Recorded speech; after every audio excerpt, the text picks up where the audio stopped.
Howrah station ভারতবর্ষের সবচেয়ে বড় রেলওয়ে স্টেশন এবং এটি বিশ্বের প্রথম 10টি বড় স্টেশনের মধ্যে একটি।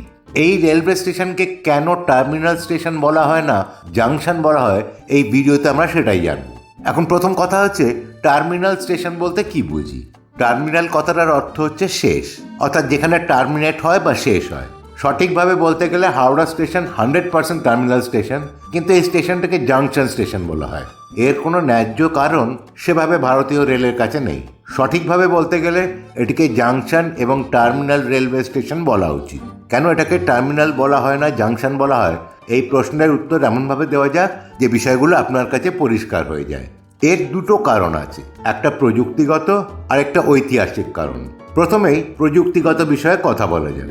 নিয়ম অনুযায়ী হাওড়া স্টেশনকে টার্মিনাল স্টেশনের ক্যাটাগরিতে রাখা উচিত, কারণ এখানে এসে ট্রেনটির যাত্রা শেষ হয়ে যায় আর সামনে যাওয়ার রাস্তা থাকে না, অর্থাৎ টার্মিনেট হয়। তবে ভারতীয় রেলের নিয়মে আরও একটা কথা বলা হয়েছে যে কোনো রেলওয়ে স্টেশন যেখান থেকে দুটো বা তার বেশি বিভিন্ন দিক থেকে আসা রুটের লাইন এসে মেলে, অথবা যেখান থেকে রেলওয়ে ট্র্যাক দুটো আলাদা দিকে প্রসারিত হয়, তাকে একটা জাংশন স্টেশন বলা হয়। হাওড়া স্টেশন থেকে দুটো ভিন্ন রুট আছে, একটা ইস্টার্ন রেলওয়ে লাইন আর একটা সাউথ ইস্টার্ন রেলওয়ে লাইন, অর্থাৎ একটা হাওড়া দিল্লি লাইন এবং আরেকটা হাওড়া সাঁতরাগাছি ভুবনেশ্বর লাইন।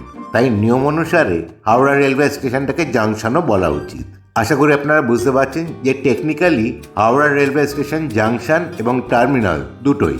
তবে বন্ধুরা, ঐতিহাসিক ঘটনাটা দেখলে হাওড়া রেলওয়ে স্টেশনটাকে কেন জাংশন নামে পরিচিত তা বোঝা যাবে।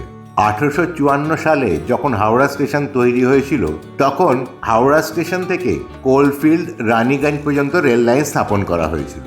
সেই সময় কোনো হাওড়া ব্রিজ ছিল না, সুতরাং তখন কলকাতার যাত্রীরা কলকাতা থেকে গঙ্গা নদী নৌকো বা ফেরি পার হয়ে আসতেন। এইভাবে হাওড়া রেলওয়ে স্টেশনটা রেল ও জল উভয় রুটেরই জাংশন পয়েন্ট হয়ে ওঠে।